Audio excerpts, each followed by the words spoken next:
Hei whakapuare ake I a tātou kōrero, kua whakamana hia e te karauna te pānuitanga tuarua o te pire ahu moana.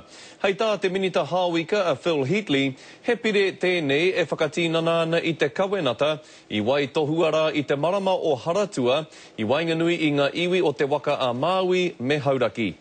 Mr Speaker, I move that the Maori Commercial Aquaculture Claims Settlement Regional Agreements Amendment Bill 2009 be now read a second time. Well, it's making good progress. We're really pleased that it's got this far so quickly. E ai ki tā te minita take Māori a reipa a parekura horomia, e tino roa te wā e tatari ana te motu, e ai ki te pire I te pānuitanga I tuarua.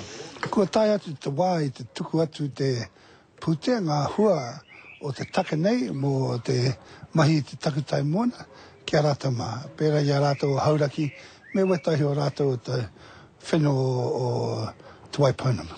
Ko te kia te minita hao a Phil Heatley he mea nui ki aia ko tatu te pānui tuarua mo te pire pāmu moana. Te pire hei tāna nā whakamanahia ka āhei te iwi putanua ki te hoko iwa rātou mahinga mātaitai. O ngā tau e tū mai nei.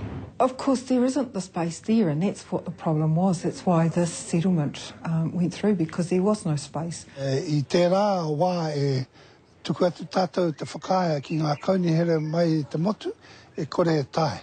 Nā te pai o te take pēnei tonu, kei te maukaha atu te minita e oti pai atu te take nei. I tēnei wā, nuku atu I te iwa te kau miliona tāra, te tahua ko whakarite e te karauna.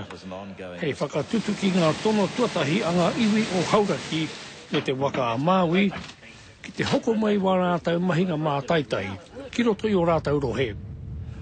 Joe Glenn, Te Karere.